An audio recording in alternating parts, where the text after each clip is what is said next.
Ironi tak, tanggal hari ni adalah 3 Mac 2026.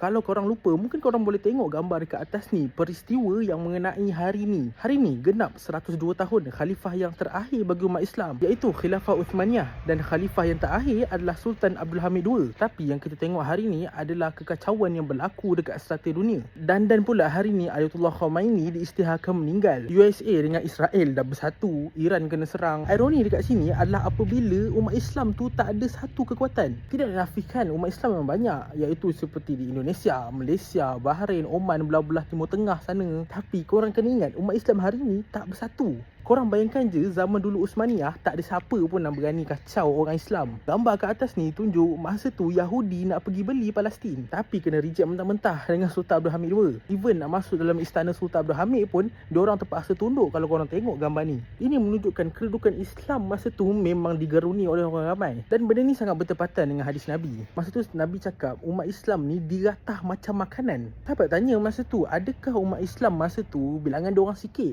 Nabi kata tak, bilangan diorang masa tu ramai gila. Tapi umat Islam masa tu hanyalah sebagai buih di lautan. Dan jangan lupa pula dengan penyakit wahan yang Allah campakkan dalam hati-hati diorang. Wahan ni adalah apabila engkau sayang dunia dan takut mati. Dan percayalah cakap aku, solusi untuk Palestin tu hanyalah satu je. Tak ada diplomasi, tak ada perjanjian, hantar tentera, settle bro.